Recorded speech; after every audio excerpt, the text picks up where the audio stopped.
We are rolling. There's the record. All right. I am here with Miss Julie Mastrine. How are you doing, ma'am? I'm doing well. How are you, Tommy? I'm doing well. Just got off work, drinking beer.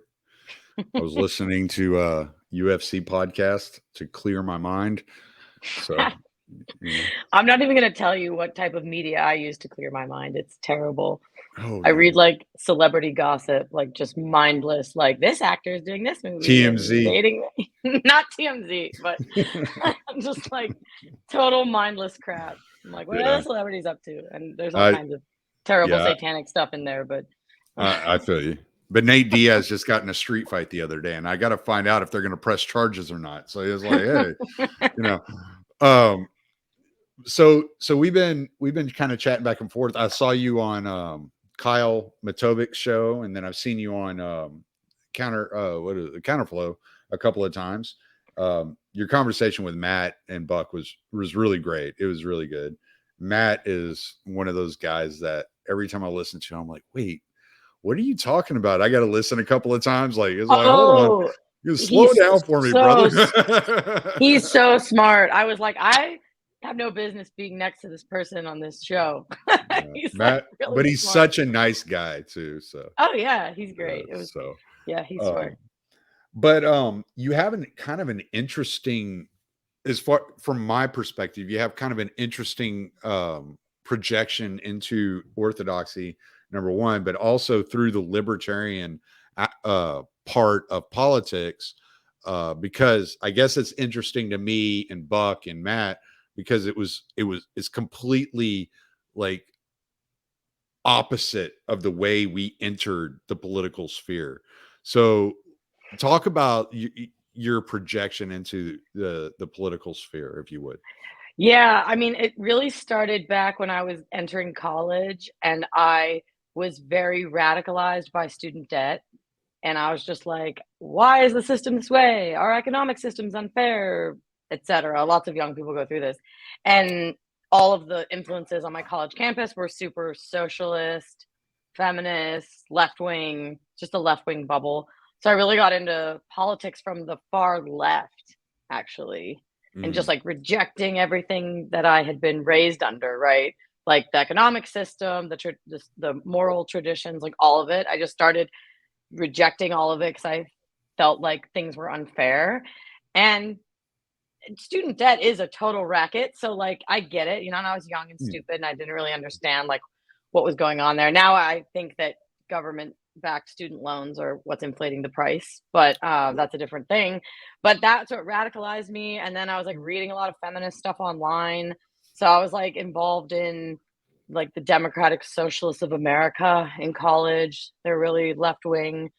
And then a libertarian showed up to one of the meetings and started debating the professor. And I was like, that guy sounds really smart. What's he saying? I don't even understand what he's saying. So then I started having this curiosity about libertarianism and knew some people who were libertarians and started talking to them and they'd send me books. And like at that point, I was like, oh, I think I'm a libertarian. Like, actually, a market based system makes sense. And, mm. kind of got into that, but retained the left wing ideas I had about the social order. And so then I became a professional left wing activist in San Francisco. That is a real thing. A company that is, you know, Owned focused by on, George Soros. yeah, focused on, yeah, liberal. It's like all the institutions he funds were funding us, right? It's Mm, this whole funnel, and we were focused on liberal, well, left wing activism, and I was the PR rep, and I would always think, okay, what if a conservative reporter calls me? Like, what questions would he ask? And so I'd sit down and I wanted to do my job well. So I would think about the campaign from another angle. mm. And then that thought exercise started getting me going, actually, there's some holes in our logic, right? And I started to like think from the other side, and that really helped. And then there were things going on in the culture that were kind of waking me up to what a racket left wing politics were. Like the Me Too movement happened, and then like I don't know if you remember this, but James Damore with the Google memo. Yeah, I remember that. Yeah. So that happened, and I was in the Bay Area, and I was like, "Why is everybody calling this guy a sexist jerk? Like, his memo didn't say anything that bad," you know? So stuff like that was happening, and I was experiencing things in my personal life that were making me go, "I think everything I believe is untrue," you know? Just a lot was happening, and that's how I started to kind of go to the other side and kind of, let go of my left-wing beliefs, and kind of realizing also that the media was super biased. They weren't telling the truth. They had an agenda. They were, not interested in the traditional, you know, in traditional journalism. They were activists. All this stuff was kind of like breaking down my whole world, and I started to just kind of flip everything I thought I knew on its head, and I guess that's kind of the short version. But yeah, a lot of stuff happened leading up to that, and then the way that I came back to Christianity is all tied up in that. My political and spiritual journey were like very intertwined, Right. very Yeah. intertwined, which I'm Yeah. sure you understand. Yeah. I always, my wife, my wife is still considers herself atheist, and she's still like racks her brain. She's like, I don't understand how you got here. And I was like, reading politics. Yeah, I know. You know, That's it. it's Yeah, like the it's weirdest crazy. thing. I know it's hard to explain. It's like when I did a episode a while back where Matt had me on his podcast, and he was asking me about ESG. And so we're talking about this. And so he's like, so how did you end up Orthodox? And I was like, H.G. Wells. It's like, it doesn't make sense, but it was what spoke to me. It was like, oh, I see all these connections now that I Yeah, didn't see before. yeah, And it, a lot of times it's like that. It's just this weird light. It clicks on, and yeah, you're like, oh, okay, I get it. And I mean, I'm still pretty new into Orthodox faith, and I'm still struggling with things, and I still have like issues. There are some weeks where I'm like not Orthodox, like but it's just the way it goes, and it's just part of the process of growing. It's growing pains. It's not comfortable. It's very uncomfortable. I want to ask you a question though, because I don't want to go down that rabbit hole just yet. Like we yeah, will maybe on another podcast, but I yeah. want to kind of stick to the point here. There was so you were involved with the left Mhm. when the anti-corporate left became the corporate left. So you saw that switch. How did that feel within? That's a good question. So, whenever I was on the left in college, it was all Occupy Wall Street, right? Mm, It was all like, yeah, we didn't trust corporations, we didn't like corporations, all of this. And then, gosh, it's like it happened both gradually and suddenly that I started to realize that the left had become the like so establishment. many things. Yeah, and I'm trying to think of what it even would have been like. Um, I mean, I guess one part of it was seeing all the money behind left-wing activism. That was part of it, that it was like institutionalized and well funded. And in a way, there's something almost like admirable about that, because if the right could like organize and be well funded in that way, like maybe that things would be better. I don't know. But there was a sort of like disingenuous aspect to it though, because we weren't being honest about what the truth was, and then we were crafting advocacy campaigns around what would like get us attention and clicks and make us money, right? Mm, Especially in the digital media space, you want to trip people's emotions and create that. It was an outrage machine. We would inflate stories and blow them out of proportion and hide details or distort details to make it seem like a more terrible story than it was, and then we would send that out into the world, and we get press coverage, and we'd get people coming to the website, and then we'd profit, right? So it was like being a part of that machine. It literally is an outrage machine. And this was pre cancel culture being the mainstream. We were laying the groundwork for cancel culture, because mm. there was my organization and all these other organizations would like find something some county commissioner in who knows where, Kansas, said something on her Facebook, and we're going to go after her with a petition campaign and get her fired. Right. So it was like that before cancel culture was even a term in the public lexicon, these organizations were laying the groundwork for it for years. And Mm, it was corporatized and it was monetized. And this is something I think people still don't understand about cancel culture is that it's monetized. It's like, yeah. yeah. So that's, and then, marry that with the press, the corporate press. I started to realize that these journalists were not asking me any difficult questions. They didn't care about the integrity of our campaigns. They already agreed with us. And they were going to write a fluff piece and they were going to write something positive. And they weren't going to ask me any difficult questions. They never asked me anything difficult. And then they weren't doing their job. And then I was sitting there from my computer in a corporate tower in San Francisco looking into some of these claims people were making, especially during like the Me Too movement really sticks out in my brain, but there were a lot of things um claims people were making that were just like going viral or being like repeated by the press that when you'd look into it there were like details that would kind of poke holes in it and poke holes in the narrative, and I was like, well, why aren't we talking about that aspect, or that's hearsay, that hasn't been like substantiated, right? And just like the journalistic standards have just tanked, and it's all feeding this liberal activism machine, The right? It all goes together. the one that comes to mind immediately in my head is "Hands up, don't shoot." Yeah, that's a great example. Yeah, Yeah. because I mean, if you look into it, it was even the Obama Attorney General Holder found that that was just all a lie. But Mm, you will still hear people today utilize that as a talking point, yep. and it's like, wait, are we living on a different planet, or Yep. is this intentional? And it's like this constant gaslighting that's fed to us. That whereas you can find the truth, and once you find the truth, you look at all the narratives around you, and you realize nobody is telling you the truth. They all want you to believe a lie. Yeah, and the weird thing about it, and the whole like apparatus around the BLM movement is a great example of all of this because they'll hide details. And I was just reading something today about the I don't remember what state it was in, but a black man came to someone's door. He was at the wrong house, and a white man shot him.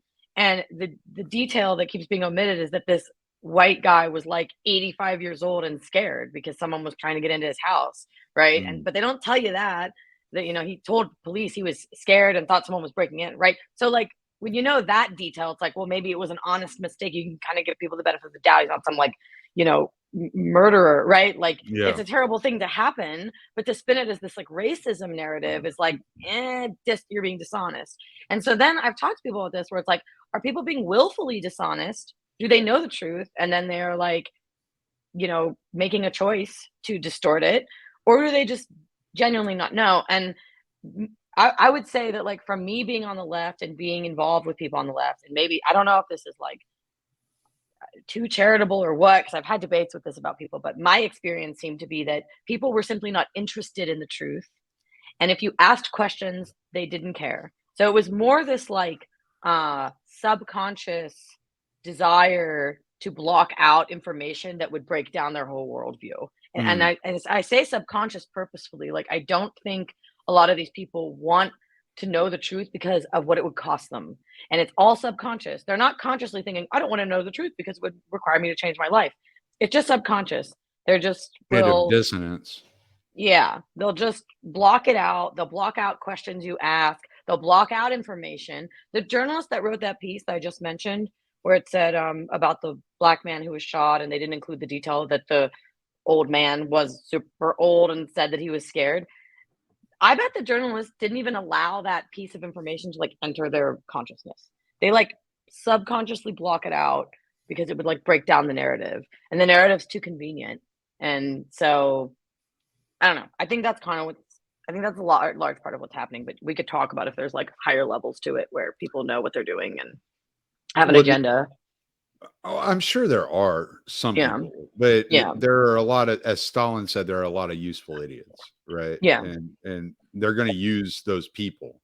And it sounds to me like you found yourself in a situation where you recognize that you were just being a useful idiot, and you're like, I'm not going to be that. Like Yeah. I want to know the truth, and the truth matters.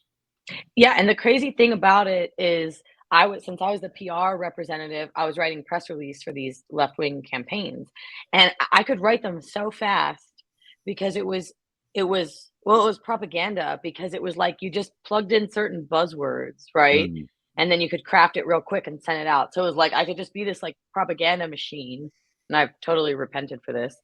And I've tried to create much more content that is not uh, full of lies to make up for it. But you could just you don't have to think. Like to create the propaganda, you don't have to think because you mm. know the narrative, you know the buzzwords, you know like exactly what you're supposed to say and exactly the take you're supposed to have on it. You don't have to think. It's like mindless. You can just pump it out. And so when I think about what's happening, when I think about the media, like that's what's like people are so programmed not to apply their critical thought and to just repeat. I mean, think about our school system. Like you're just taught to ingest and repeat. That's what you're taught to do. For the entirety of your like school age life, that's Right. what you're taught to do. And so then you get into the workforce and you're like doing the exact same thing. You're ingesting a narrative and just spitting it back out and you don't have to think. So once you start applying critical thought, then things start to break down and you can't move forward. I had to leave this job. I had to give up. I had to walk away from a lot of money and because it wasn't the truth. But most people aren't willing to like apply their critical thinking skills, and their money, their livelihood's all tied up in it. I see this with libertarians a lot too, I think. Yeah, I can agree with that. But Yeah. um what I keep coming back to in my mind is I'm wondering, like, was there a moment where you realized that yesterday I was anti-corporation and today all the corporations are on my side? I don't know. That's a good question. Like, I started to notice that they were all in lockstep, Mm, um, with what they were. Yeah, it'd be really hard to pinpoint, like, an exact moment, but I did start to notice that they would all first of all, they were commentating on social issues in ways that companies have never done in the past and true. wouldn't do, Yes. which is just ridiculous and unnecessary. Uh, I so always that was think back. happening. I don't know if you probably don't remember this, but there was a back in the 90s, there was uh an issue with Nike. Somebody had been wearing Nike or something like that, and somebody asked Michael Jordan about it, and he's like, "Conservatives buy sneakers too. Like, I'm not stepping on the people that pay my bills." That was kind of Yeah. like the whole thought process. So this whole me being a child, a kid, a teenager in the 90s, looking from 2023, I'm like, what the hell is going like these Oh, people don't yeah. care. Yeah. And it started and it's, like, hard to say where it all, like, where it all started to get really in your face. Like, obviously, now we're at a point where it's just saturated, right? The Mm, corporate culture is saturated with social justice ad campaigns and this and that's all politicized and it's totalizing, which is terrible. And it's totalizing, which then creates a problem for people like you and me or whoever's an employee, because then you feel like you can't say what you think because if you're out of lockstep with the corporate socio-political messaging, then you're not safe, right? right. So, but it's hard to say when, like, how did I start to notice it? Like, I don't. It's a good question. There was a Twitter account. They were banned until Elon Musk bought it. They were banned for a while called Woke Capital, or is that right? Woke Capital. And they would just tweet out like examples of all the corporations just being in unison with their like left wing um, perspectives and advertising campaigns and everything. And that was, I think, a big red pill for me where I was like, oh, whoa, this is everywhere. Because Mm. I'd been in the San Francisco bubble. So I was like, surely this is just San Francisco. But then like I get out of it and I'm like, oh no, this is totally everywhere, you know. And then it only got worse and worse. Yeah, it's constant. And this is where it ties into ESG because now they're using these metrics to measure how woke basically Yeah. there I mean there's no other way of saying it, but how woke corporations on an industry is. And what they're doing is they're utilizing, instead of utilizing the government to force and manipulate, what they're doing is they're using the financial markets. So what they'll do is they'll say, well, if your ESG score isn't high enough, then it's bad for the stakeholders of the area. And therefore, even though your credit score may be high, your social credit score or your ESG score is low, and therefore you don't qualify for all the loans and all the funding, all the finances. So that what they've essentially done is, through the billionaire class, is they've tied the woke agenda to the financial capital, and not through markets, not through the customers or those that require the services, but through those that are funding through loans and payment programs and advertising into the services. Um, when I look at like what happened, just happened with Tucker Carlson, right? You know, a lot of my friends are tweeting at me on Twitter and say, "Okay, you were right about this whole ESG thing. You've been locked into it since 2019. Like, the things you're saying are coming to fruition." And it's like, yeah, because they don't care about the customer, right? Yep. The customer, the person that is intaking this information is not the purchaser. You get Fox News and these news services basically for free, which makes you the product. You're being Mm. sold by the news agency to the financial markets. So when Tucker Carlson came out last week and he had RFK Jr. on his show, and he starts questioning big pharma, who then is financing 70% of Fox News. It's like, yeah, no shit. They don't run Yeah. that, you know? Yeah. Yeah, because Fox News is going to choose that money coming in from the pharmaceutical companies, Moderna and Pfizer, over Tucker Carlson, who brings in 4.4 million eyes every night, right? They're like, we can replace the eyes. We can't replace the Capital. corporate structure that's behind us. Right. And so this is why you see such a rise in independent media with people like Megyn Kelly and Glenn Beck, Bill O'Reilly, these people. Yeah, sure. I'm sure they had scandals. People are flawed. People do things. I mean, I have a history. If you drug up all my past, it wouldn't look pretty on paper anyway.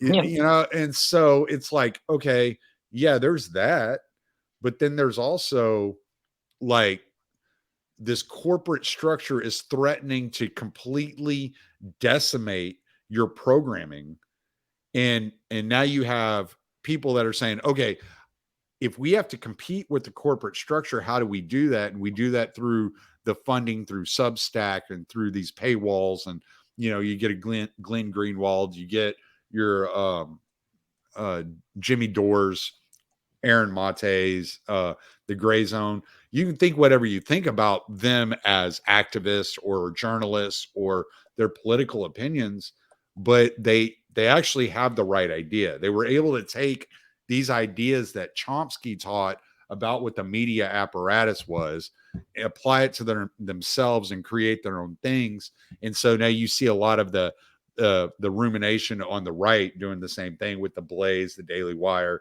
and these things. Now, I mean, if you ask me, it's just evidence that the right has more money than the left whenever you're looking just from a grassroots level. Oh, interesting. Because you see the Gray Zone and Jimmy Dore and these people only hit such status, whereas the Daily Wire and the Blaze and some of these Mm. guys, they kind of shoot up. So That's a without the good point. corporate backing, the right is going to defeat the left. Mm. The left requires the corporate backing, and that's why they Mm. took the turn back in the day to grab on with with the Clintons and all those people. They took that opportunity to grip on to those corporations and to begin to shape the corporate narratives.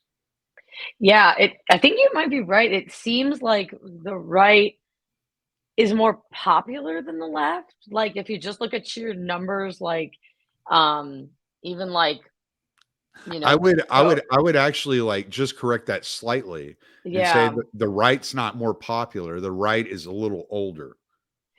yeah, And yeah. with age comes more income Yes, okay, yeah, that's a because better you way to have put more it. skills, Obviously, the more right is not experience. popular right now. Yeah. But yeah, but you do have, like, I mean, just the fact that Tucker was number 1, the number 1 show on cable, right? It wasn't just Fox, like, he was the top at Fox. What, Mm. didn't he have more viewers than any of the I think competing it was networks? I think it was then both MSNBC and CNN combined. Yeah, so it's like, It yeah, was so something like 4.5 million a night. yeah, so It was up there.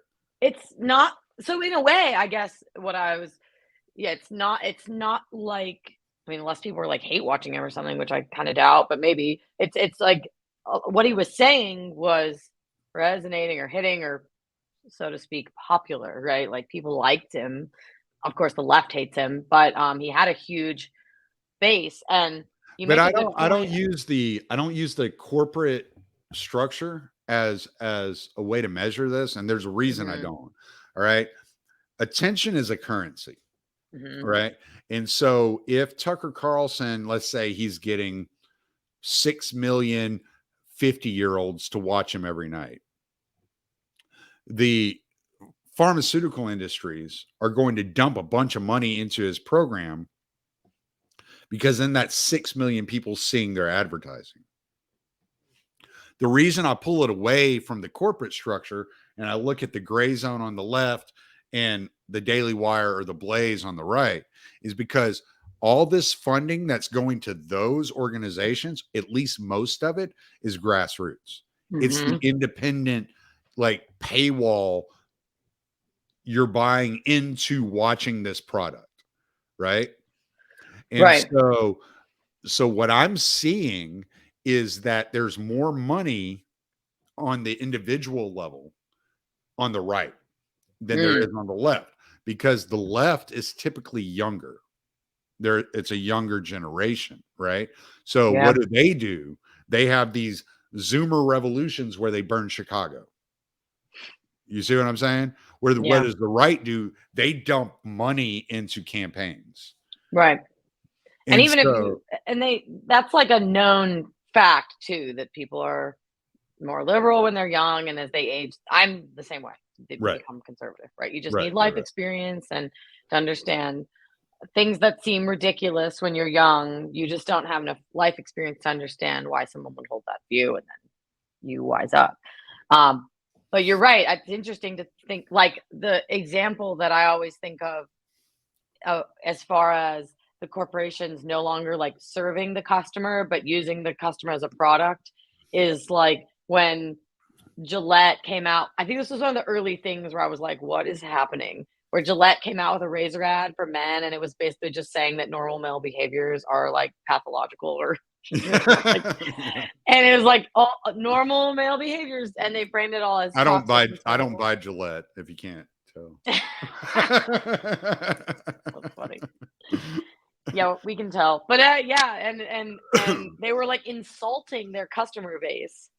And then Yeah. it was like, I don't know, no penalty for it. Or I don't know if people tried to boycott or whatever. I wonder though, like, um, but Well, everything you just you said saw makes what sense. when you saw what happened when probably 6 months after that, right?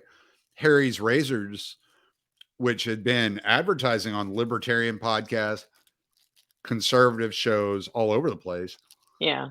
suddenly started demonizing conservatives. And what happened? Jeremy Boring, the CEO of Daily Wire, came out with Jeremy's Razors. He's like, all right, fine. We'll just create a competition against you. If you're going to demonize us, we're going to drop you as a sponsor, as an advertiser, and we'll create our own. And they've done that with like all kinds of things. They've come up with their own chocolates and stuff like that. It's just insane the things that the conservative media are coming up with to do. They're like, if a corporation comes out and demonizes the conservative way of life, we're going to come up with a product to compete against their product, and we're going to prove them wrong. Vivek Ramaswamy did this, and he's competing with BlackRock with a company called Strive, right? And so what he's done is he said, okay, if you go look at 401ks, it's one of the biggest scams in the world. The majority of all of the investment goes through BlackRock. Okay. Well, BlackRock is right in there with the ESG. BlackRock and Vanguard, they have been right there driving this whole minutia since the get-go. So what did Vivek do? He said, we'll compete with them, and we won't invest your money in woke companies. The reason that woke corporations are getting more investments is because you're putting your money into a 401k, not paying attention to who's investing it and where they're investing it. And they're taking your money and they're investing it into these woke corporations, and they're acting against your interest, which is not only making your life more difficult, it's also making your life more expensive. So, yeah, I had like, when I first started investing in a 401k, I had that thought. I was like, but wait a minute, do I like these? Like when you invest in like a fund, right? And it's just the, top companies in the United States you're investing in. I'm like, well, I'm giving them money, and like, I don't have time to vet all these, or like, do I actually support them? Right. Mm-hmm. And, and I don't have time to look into it all. Do I want to like manage my own portfolio, whatever it is. Right. I always So that's say not interesting. everybody's as anal retentive as my dad. Yeah. Like He like looks into he's every little moving thing. things around and messing Mhm. with stuff. Like, but that's my mom doesn't do that. She has a 401k too. She didn't do Yeah. that. I just Yeah. I don't even invest in a 401k. My company invests for me. Like Yeah. I haven't even like put any amount of money towards that. They just give me it, right? Yeah. Like a profit sharing plan. Mhm. And they sent me a statement the other day. I looked at it. Everything was BlackRock. Everything. Really? Everything. Every single. I was like, if this were my money, which it isn't, it's their money that they are investing for Mhm. on my behalf. That I was like, if this were my money, I would be on the phone with them in a second, be like, no, move my money Yeah. here, move Yeah. it. I mean, I dropped my Capital One account. I moved to a credit union and stuff like that. So I'm like, whatever, man. Like, I'll fight you. Like, it might cost me something in the short term, but in the long term, it's not costing me anything. So here's a question. You were talking about how when the right goes off and they leave the corporate entities, and we've seen so many journalists do this, like start a Substack or start independent media. You still like something that concerns me is like still at the core or like the base of it all are companies facilitating transactions. Like you Mhm. need Stripe or PayPal or Substack. They're a little different, but because they integrate Stripe, right? But you need to still be betting that these companies aren't going to like shut you off because you're right wing if you're like have Stripe integration for your Substack, right? Like we're like betting that Stripe won't go woke or Right. something, right? But I Which mean, they already shut off Alex Jones. So right, and like and then and all these banks even like I don't know, like you had Wells Fargo shut off Lauren Witzke's account, I think, mhm. stuff like that. Like it's like happening like here and there, like here and there, and with not on a level to be concerned about because these are kind of like people on the fringes, so to speak. But even as conservatives move into like more independent media and like try to develop their own, like you can't re. I don't know. It's like, are you concerned at all about like the level of reliance that conservatives still need to have on like payment processors and these Whether companies um, hosting uh, sites, right? Rumble started their own payment processor. It's called Parallel Economy. You Oh, I can haven't use heard of that. that. Yes, you can use that.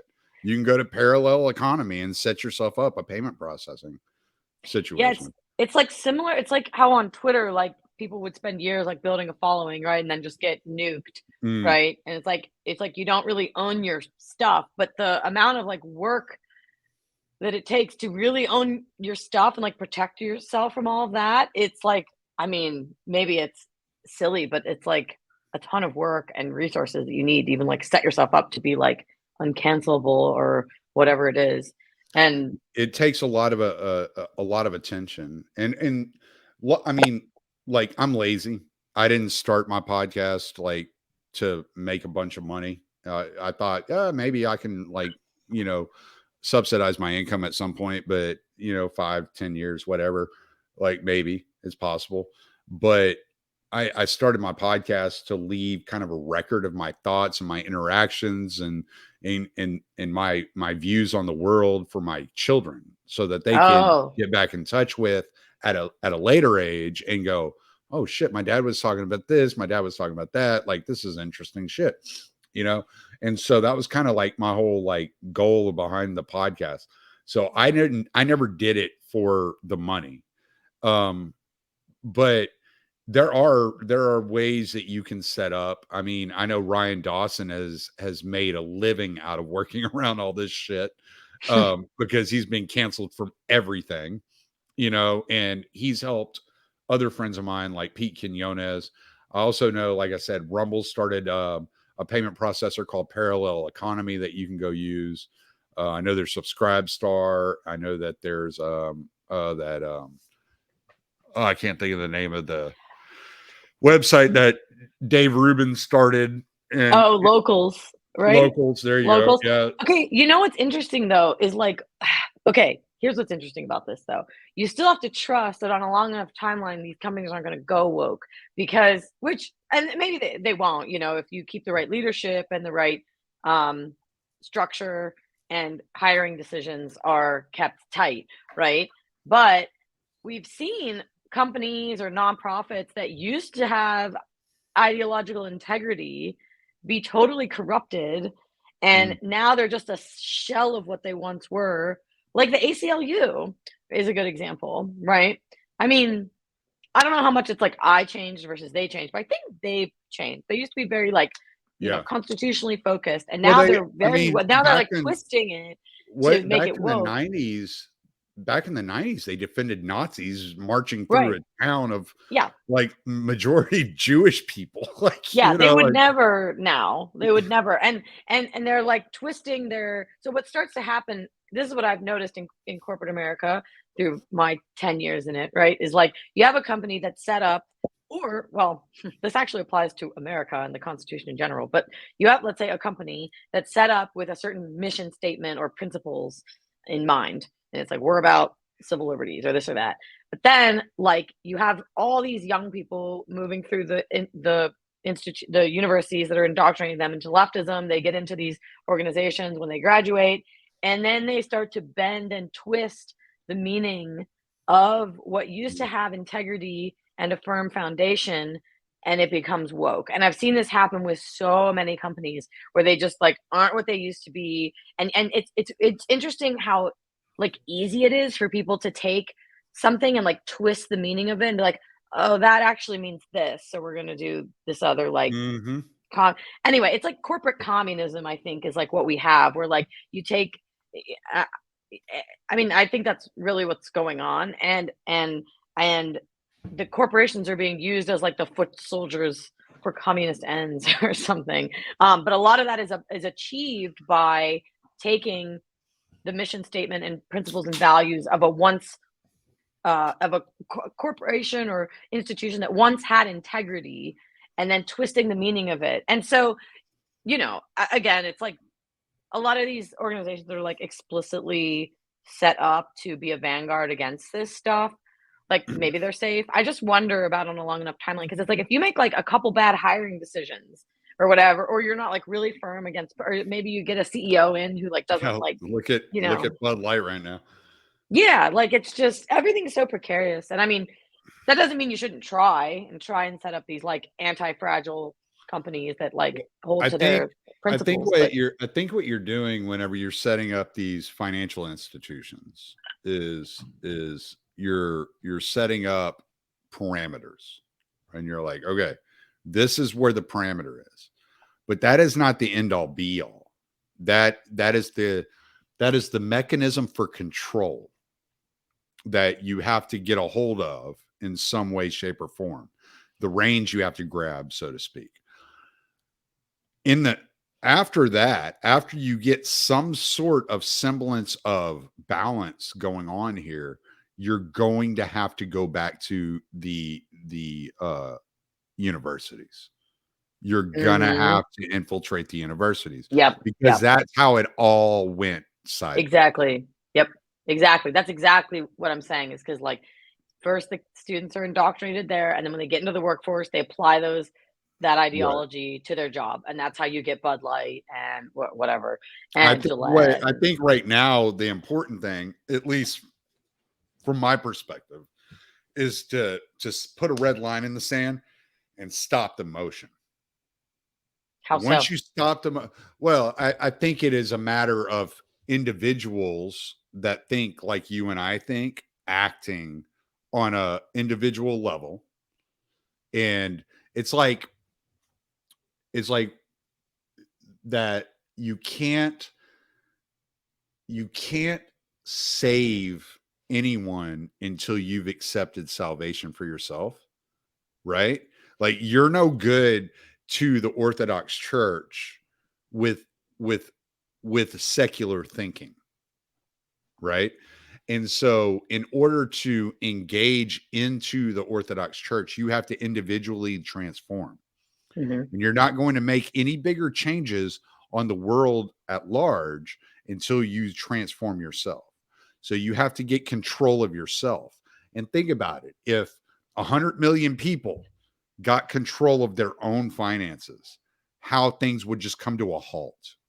Interesting. So by control of their own finances, though, like, you mean just, like, divested from BlackRock or, like Well, I mean, being aware of where your money is invested, where it's coming from, mm, where it's going, who's holding it, you have to be very aware, right? Like I said, I use a local credit union now, and I just went fully local credit union because it's like, okay, they're fully local. Like all their financing comes from the local community. And okay, yeah, so it's like, all right, well, they're not, it doesn't mean that they're being targeted. I mean, I've read stories over the last year where credit unions and small banks and local banks are begging the government to stop ESG because what it's doing, it's putting them in a situation where it's making them insolvent, and these big larger banks are buying them up and oh, swallowing them. And wow, so yep, it's another form of regulatory capture, yep, but they're not using the federal government to regulate. They're utilizing the hive mind of social media to regulate now.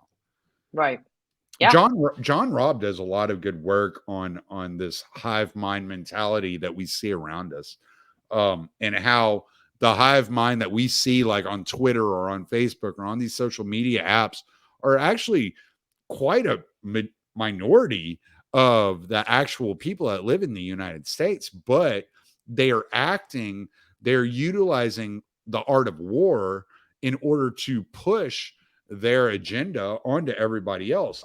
And most people are just going through their days. They're not yeah, thinking about these things.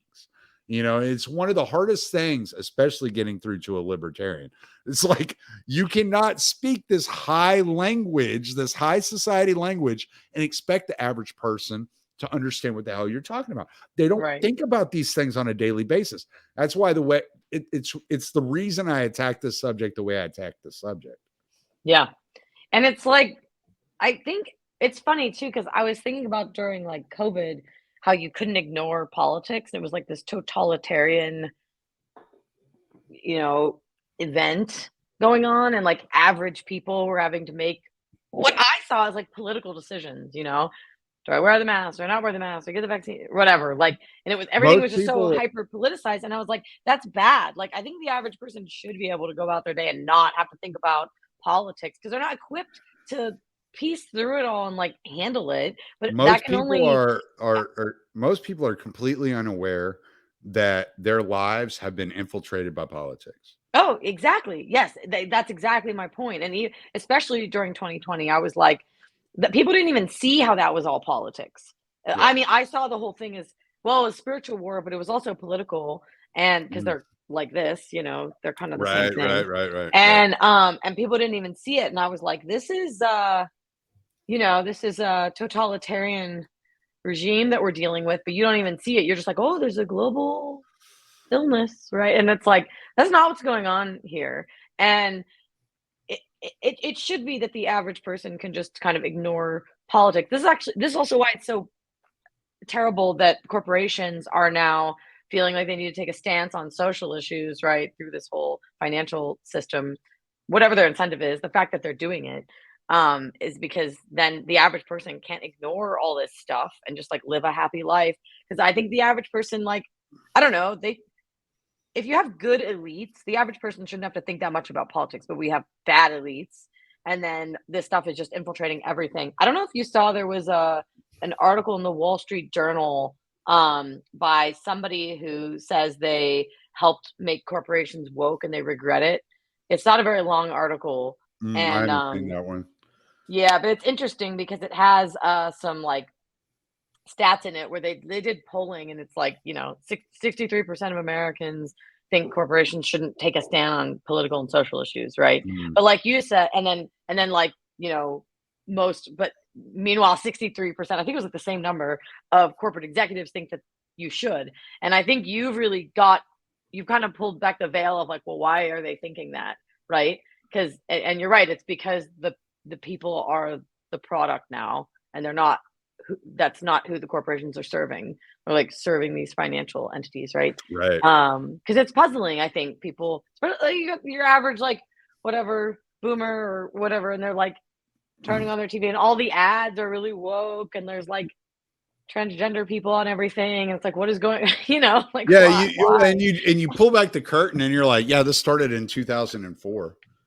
And Yeah, and people it's are like, like, what what? changed? Like, why? And I remember even before I knew about ESG, I was like, okay, so is this organic? Like, is this just my generation being indoctrinated in universities and then getting into the corporations and then just from the bottom up impressing their woke values upon the companies that they now work for? The young women in the marketing departments, this and that, just think they're doing a social good. And since they have this like radical, radical spirit, they are now applying that radical spirit to every aspect of their life. So if I'm a marketing executive at Pepsi and I'm woke, I think it's my duty to change the world and to make the world a better place. How do I do that? What is my sphere of influence? Well, I could pitch an ad campaign that is XYZ woke thing, right? And I'm doing good through Pepsi, right? Through my corporate job. Now I'm Right. doing good and I feel better about myself and I can sleep at night.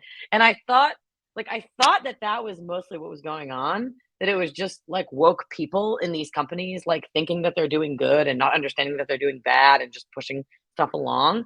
But then this financial piece, this like ESG thing, kind of like, well, it kind of drives a wrench in that thought, and it reveals an additional incentive um, that is driving this culture, this like corporate culture.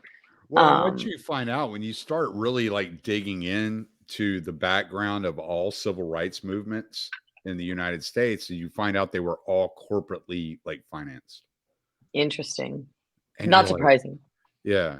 Yeah, Yeah. like I just interviewed Rachel Wilson a couple of weeks ago Hmm. about her book. I have it sitting right here. It's called Occult Feminism: The Secret History of Women's Liberation. And she talks a lot about the finance. I think her second book that she's coming out with is about the financial structure that was driving the feminist movement, and how it was something like 80% of women wanted nothing to do with it. They were like, Yeah. what is this crap? I don't want this, Yep. you know? And now everybody's bought it, and so to speak. Yeah, And we're all suffering the consequences of it. yeah, that's You know? interesting. I've been meaning to read that book actually as a former feminist. But that was another thing whenever I was like a professional leftist. I was like, wait a minute, if we're the radicals or whatever, if we're like the ones who are against power or corrupt power, why are we the power? We are the power. Like Well, everybody in every every corporation agrees with me as a leftist. So you how can dive into that book, and it's a big book, man. It's a deep dive. really? Tragedy and Hope. Mm, That one. If you dive into that one, you find out that every revolution was financed by bankers. I don't know that book. That's interesting. Yeah, so Jay Dyer, just like for interest sake, Jay Dyer did like I think he did like it was like a 8 or 10 part lecture series on the book. So you don't have to okay. read the book. He breaks it all down for you. Yeah. Like he read all 2,000 pages and does like an 8 part lecture series on it. And like it's not a book. I've listened to the book that did like the summary on it called Tragedy and Hope 101, and it was dull. I was like, I can't imagine how dull the original was. So I need someone to summarize it. It's Yeah, interesting. It's like, yeah, and it's just how I don't know. It makes you think because like this stuff is so at odds with like what's actually good for people, but it's mm, good for capital, right? mm. So it's Was like good for almost power. Yeah. yeah, yeah. It like almost makes me do like my I don't know my horseshoe theory back to Yeah. No, I yeah understand. Well, yeah it's I heard somebody say the other day, I can't remember who it was. I think it was David Patrick Harry. I heard him say he was like, "Hey, look, man, capitalism and communism are two sides of the same coin. Like kind of we feels shouldn't that be way, we shouldn't be looking at either one of them as the solution, right? right? Hmm. We're the system should be secondary to the culture of Christianity. Yeah. Problem is, and this is I'll be recording this episode this weekend with Dissident Mama, is the problem is that we've allowed culture to shape the church instead of church to shape the culture. Yep. Absolutely. You see this all the time when you drive in a city and you see the rainbow flags on churches and whatever, Yeah. it's very clear.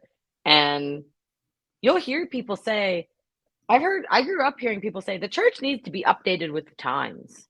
The church needs to get with the times. Like that was something I heard people older than me say a lot about like the Catholic Church. And little did they know it had already changed quite a bit. Yeah. Um, and now I just reject that totally. It's like, no, like God is constant and unchanging, and the times are changing, but we don't want to mold ourselves to the world, right? Well, and how And much are the times changing really when you look at it? We're suffering the same consequences and the same, sins and depravity that was going on, during the time of Noah.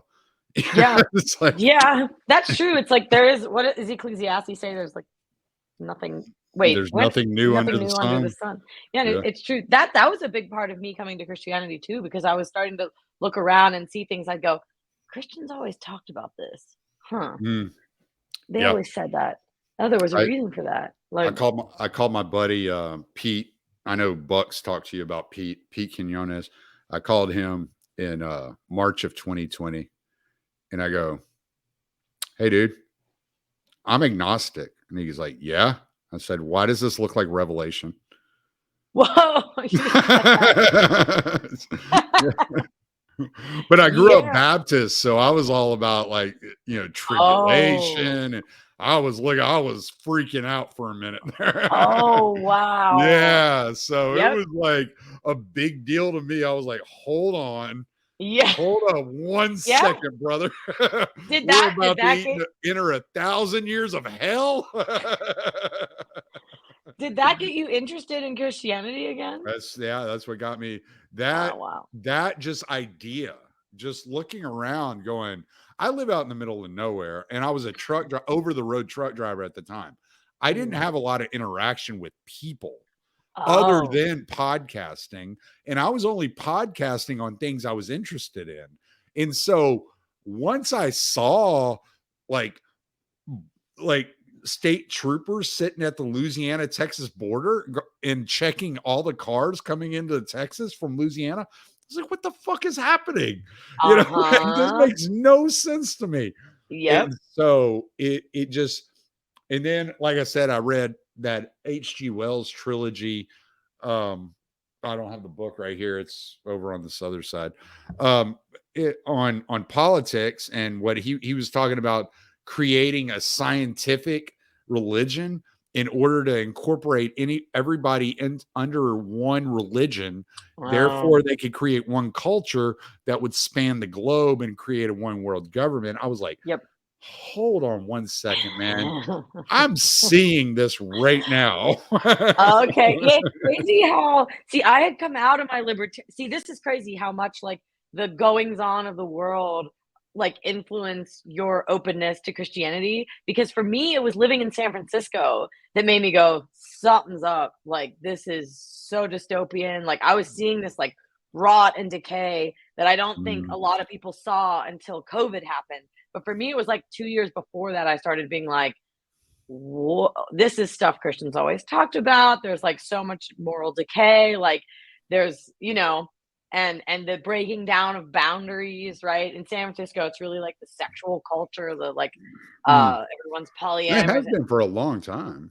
Yeah, that's fair. Yeah, that is fair. But I started to see it even spreading into like places it hadn't been. Like I don't know that like heterosexual people used to be so into like open relationships and polyamory. That was like gay culture, Ah, yeah. right? And so now it was spreading, and then it was spreading to different cities. Like I'd talk to my friends in DC or like Atlanta or like whatever, and they also knew a bunch of like poly people in open, or men who wanted open relationships or whatever. And I was like, something's really wrong here. This didn't used to be like how it was. And it's geographic. It was geographic for, spreading, but into certain geographic areas. And then COVID, and that was like totalizing. It was just all of a sudden like the Mm. crazy was everywhere, Yeah. that Yeah. like fear-based culture. And I don't know. The And breaking, I've yeah, never lived my life in fear. That's just not how I've ever lived my life. I mean, there yeah. are things I'm sure I'm scared of. Um, I I know that there are things I'm scared of, but it was never I never focused or concentrated on these things. And what I saw in well, this is actually personal. I don't think I've ever talked about this on the podcast. Um, Something I saw that was taking place was I was seeing my grandma everywhere. So my grandma would refuse to leave the house because it might rain and she was afraid of the weather. Oh, And she would sit in front of her television for hours watching the Weather Channel. wow. And so I'm seeing Yep. people around me act like, I'm like, what the fuck is going on? Uh-huh. Like, this isn't real. Yeah, and like the crazy thing that what I was noticing, it was like, look at what kind of world we manifest when we're all serving our fear and making every decision based on our fear instead of making every decision based on faith. That like Mm, we manifest hell. That's what we manifest when we are afraid of death and serve our fear. We're just serving fear. Every decision everybody was making around me was just in service to fear, and it was yes. hell. And I Yeah. was like, not yeah, like I was already a Christian by then, but boy, did that just drive it home, It just drove it home for you. Yes. Yeah. Just yeah. All right. So You we've been going almost an hour. I don't want to keep you too long, but I want to cover one more subject before we jump off here. okay. All right. Were you ever woke? Yes. How I woke were you? I was not as woke as I don't think I was ever as woke as what we're seeing now, but like it's hard to kind of define it. Like You were I like was definitely 2019 woke. woke or No, I was like um 2010 woke. Like When I was in college, I was So woke. did you see racists everywhere? Yes. I saw Yeah. racists everywhere. I saw sexist. I saw sexism everywhere. Everywhere. I saw sexism. Mm. And, you know, granted, I think misogynists exist. I've spent a lot enough time on the right now to be like, okay, some of you actually do hate women. But sexism as like the left defines it is often just like biological realities that we just need to accept. Um, so I saw sexism and racism everywhere, and I was very vocal about homophobia, xenophobia. I was like all about all that, All right? right, I'm not afraid of any of these people. They just need to leave me alone. Yeah, I mean, well, I just didn't understand like cultural Leave the differences. kids alone, especially. It's not even just Yeah, me. Leave the kids alone. Like that was yeah, all that was always my thing. It wasn't until people started jacking with kids that I was like, wait a minute, man. yeah. I'll fight you. Oh, the drag queen story hour thing was a big piece of my like red pilling too, because I was walk like, walk this is walk walk us clearly through your revelation and what broke the woke. okay. I'll give you a great example. It was a lot of things, but one thing was contemplating my own lineage because I'm Italian and I come and on both sides of my family, I'm like very Italian, and my grandfathers were rural coal miners. We weren't rich, right? And their parents were poor people in Yeah, Italy. at one point y'all were considered black. And yes, so when my mother was a baby, she was so dark that the women in the grocery store would make comments to my grandmother because they thought she had like, a black baby or I don't know, whatever, an ethnic baby, and they didn't like it. And I was just always aware that my family was like darker than other people, and that like meant something. And also we weren't rich, and and my ancestors had like sacrificed and worked hard for me to be able to be where I was. And I was like, wait a minute, what white privilege? Like, Mm, what do you mean white privilege? And I'm from rural Appalachia, where even I mean, even the non-Italians, so the English and the Germans and the Polish and whatever, are poor white people that like come to the Rust Belt, and the white mm, privilege thing just dies. It's just like it doesn't make any sense.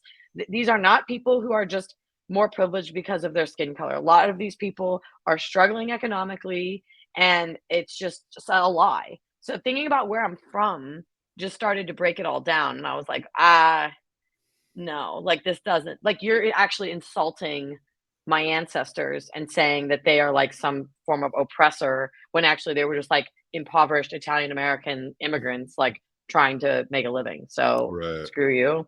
Like it just started, that was a big thing. Um and then so it's like the woke like religion has these different tenets, right? It's like sexism, homophobia, transphobia, xenophobia, racism, and they all have their like ideas as to why those things are big problems in our culture. I could do like a 2-hour podcast just breaking down how I started thinking differently on all of those things. Just the sexism one, like things that the left calls sexism, I was just like, no, that's like biological reality that we're not going to get around, right? Right. Stuff like that. So just like looking at reality and admitting reality, and I just like it really was that I just needed to accept reality to undo the woke thing, because it just wants to impart its own vision of reality that is antithetical to like It's an inversion what's of reality. natural. Yeah, and it's like, I'm not God. I just had to realize I'm not God and I can't design everything. The world is a certain way, you know? Yeah, women are weaker than men. Sorry, I didn't design it. But I have to accept it, and then I have to make decisions based off of that. Like I Mm. can't just cry about sexism and have it change. It's just the truth. So many things like that. How long did it take you? Like, was it a slow process? Yeah, I mean, it took years. I remember having like, yeah, years. Um and like conversations with various people and being exposed to different perspectives and different meeting different people with different perspectives. Although I was largely in a bubble in San Francisco, I did have friends in like different parts of the country who would like challenge. There were always people online who would like challenge me on my feminism, and for a while I'd like ignore them, and then eventually I had a dance instructor she was a libertarian and she was not a feminist. And she would sit me down and like ask me questions about my feminism. And I started to realize I didn't have good answers for a lot of her questions. So Mm, just like Socratic method, I guess, yeah. just having someone, and I loved her and cared about her. So it wasn't hostile. I think that's a problem with the internet is like when you're debating people online, it's like you don't see the humanity of the person and you don't love that person. So you're Right. not going to Right. change. You're just going to dig your heels in more. But I loved her and she loved me and like it didn't, and so that allowed me to like actually like honestly examine my beliefs, like because the challenge was coming from a place of love and I didn't feel like someone was just attacking me or threatening me. How did you end up in San Francisco from, are you originally from Pennsylvania? Yeah. So I went to Penn State for university and then I stayed there for a year after and just worked a remote job. And I really wanted to leave Pennsylvania. I just had this like depression and I just felt like I had questions about the world. I needed to explore the world and just go somewhere else. I'd been in Pennsylvania my whole life. Should have been a truck And driver. yeah, well, so yeah, so I applied for a bunch of jobs and one of them was in Redwood City, California, and I didn't even know what that was. And I was like, whatever, I just want to get out of here. I'll go anywhere, you know. Mm, And I couldn't figure out where to go. And they called me back, and that was the woke job. And they were, and then I found out that was located just 30 minutes south of San Francisco. So I moved to Redwood City, and then eventually up to the city. So it was for a job. yeah. Yeah, Okay. and I'm grateful because I learned a lot. Like, it's really important that I went and did that, and like I'm grateful to that company. And as much as I turned around and I don't really agree with what they're doing anymore, um, I had to go learn. So Yeah, no, that's cool. I was just curious. yeah. My wife's been on quite a journey herself. She's from South Africa. She Oh, lived in England for 2 years, and now she's been in America for 6 years. So, wow. yeah, there's people go on Yeah, journeys. I was just curious. That yeah. was my Like own curiosity. I might even cut that out yeah. of the podcast. I'm just No, I think it's important because like as much as I believe it's good to like have loyalty to like your locale or like to like I like localism, right? Like I think it's Mm, good to appreciate where you're from and like have your hometown roots and like all that. I appreciate all that, but and some you'll see people on Twitter making fun of people who travel and I guess they're really criticizing sort of like consumerist travel, I guess. I don't know. But like for me it was so important to go and live other places and experience different like something different because then I could learn who I really was. Because like I learned who I really was almost like in opposition to like how screwed up San Francisco was. yeah, So now I know my beliefs and morals like in a more firm way because I experienced basically San Francisco's like the opposite of rural Pennsylvania, like right, culturally. right, right. Although that's changing as they export their culture and but that's a whole other thing. Are you so you're back at your hometown? Yeah, I came back here during COVID because I spent 6 months in New York, and then COVID hit, and I don't know if you recall that COVID was like New York was like ground zero for COVID, and Mm, everybody there was so I just came home for a weekend and never went back. Like, I went back to get my stuff, and I was just like, "I'd much rather be in rural Pennsylvania when all this crap is happening than in New York with all these neurotic people." oh, okay. So Yeah. they didn't make you live in a nursing home or anything. No, but, like, New York was, like, really hardcore. And Yeah, I was even in, like, they upstate New were York, wild. like Yeah, yeah, yeah. and I didn't like New York even before COVID happened, I just thought it was a more crowded, expensive Pennsylvania, so Well, you know what they say in the Misesian economic structure, the more of something you have, the less it is valued, and the more people in an area, the less they are valued. And so wow, yeah, it really explains the high wow. murder rates in cities. Wow, that's so true. Because 'cause I've noticed that living I could do a whole podcast on this. Living in a small community, you just have such a deep sense of care. People Everything just care slows about down you. for you. People care about you, and they wanna help I you. lived in Houston for 25 years. Oh, And now, wow. yeah, now I live like I have 9 acres. I live in the closest town to me is a town of 2,000 people. The You town know, I live it's in like is at 3,000. Yep, it's tiny. completely different. And Yep, I'm originally from a little town called Moss Bluff outside of Lake Charles, Louisiana. okay. We lived in Dallas, we lived in Houston, and all my summers I just went and spent down in the country. And after graduating high school, the only thing I wanted to do was get out of the city. Yep. And it took me a long time. I mean, it did. It took me 20 years Yeah. after graduating to get out of the city. But we got out here and I'm like, I'm not going anywhere else. No, Like, I will never live in a city again, like, but it's so important to experience that those 2 different environments, and I like to visit cities because they do have a lot of stuff that I like culture and oh art yeah, and, they're you fun, they're know, they're interesting, but yeah, but yeah. the community aspect of a smaller place is just, like, unmatched, and, Mm, it's really oh, it's just crazy, and but it's hard because, like, I had to leave to earn money. There's no money here for yeah. young people, That's so, why like, this my parents drug me to Dallas because there yeah, was the cities have the no money. economy Yep, there's no in Moss economy here. Bluff. Yeah, Yep, there's no economy here, and the people who don't leave struggle financially their whole lives. yeah. So, But, um it's like my dad's told me before, there are things more important than money, mhm, mhm, so true. sometimes it takes us a lifetime to learn some of these lessons, so. Yeah, Well, I'm gonna end the recording. You have any final thoughts you wanna leave the audience with? I don't think so. Um, I don't even really have much to plug because I have a Substack. Well, that was my next question. I haven't asked Yeah, that yet. yeah.